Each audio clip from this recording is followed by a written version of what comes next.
Welcome to this week's MBA for Beginners. We're Syndicate 6, this is Katie, and we're going to take you through a new section of the MBA course. For this week's lesson, we'll be looking at designing an agile organization. In order to continue with this week's lesson, we need to understand the concept of organizational agility. Organizational agility is the capability of your company to rapidly change and adapt as a response to changes in the market. A high degree of organizational agility can help a company react successfully to any new situation, including new competitors, new industry changes, and technologies. In order to explore organizational agility, Syndicate 6 decided to explore Eskom. Eskom is well known in the South African space. It is also well known that Eskom is failing to meet its requirements. It's failing to maintain its buildings, there are rolling blackouts, constant price hikes, and the failure to meet new developments and organizational deadlines. Over and above all this, Eskom also provides 95% of all South African electricity and 45% of all the electricity in the SADC countries. This electricity is created by technology, innovation, and development. Eskom employs approximately 40,000 employees, 10,000 of which are responsible for maintenance, development, and plant upkeep. Eskom, like all power utilities, is incredibly technology-driven. The technology within the Eskom environment is archaic and slow and old. New technology poses a problem. This problem is that whenever there is new technology, training has to occur. This graph represents where Eskom is with regards to performance and technology. With the existing technology, there is less effort and time required to maintain it. Moving towards new technologies that require increased effort due to lack of understanding and skill creates a static environment that is change adverse. How to best position Eskom to become an agile organization using the Gartner research model for organizational agility. In order for Eskom to move from being seen as old, static, and archaic, the principles of organizational agility model identified the following important pillars: strategy, structure, leadership and culture, staff, skills, and change readiness. Ideally, the balance of these pillars, if done and implemented well, continuously monitored, and continuously undergoing review, could lead to a dynamic Eskom, one that is agile enough and diverse enough for these technological advancements and learning. In order to create agility within Eskom, a gap analysis must be performed. The overarching strategy for Eskom is that they're at the forefront of innovation and technology, an organization that is nimble, integrated, and technologically driven. As mentioned earlier, Eskom has over 40,000 employees, 10,000 of which are dedicated to maintenance. The average employee has been with Eskom for more than 10 years. Some of the staff have become exceptionally complacent due to uncompetitive environment within Eskom.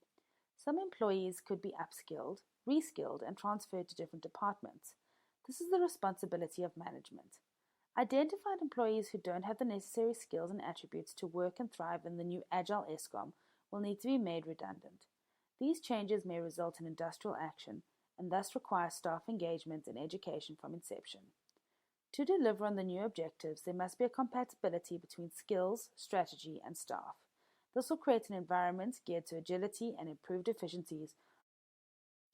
These efficiencies will result in profit and the beginning of a new agile Eskom.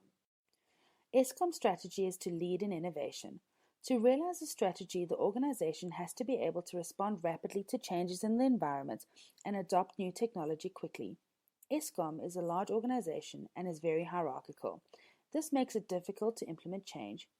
Eskom should strategically select levels of hierarchy to create a flatter or more horizontal eternal structure.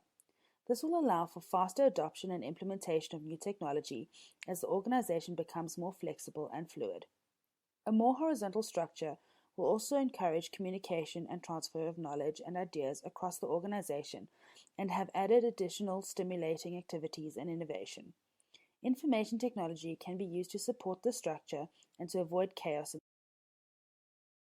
Leadership is the key champion required to partake in organizational change, and even more so when the change is done in an agile manner. The leaders need to be the drivers of the message of change by providing clear guidelines on expectations and directions that the journey is taking. The leader also needs to be the soundboard for employees to be able to express concerns and ideas. In essence, there needs to be a level of trust and maturity to foster two-way accountability. Change often fails because fundamental leadership behaviors and existing habits or legacy behaviors remain the same. These legacy behaviors may have been effective in the past, but they now get in the way of employers adapting to change. Culture shifts can only occur if new experiences are created and reward associated with these changes is focused towards those that are prepared to be part of the culture shift.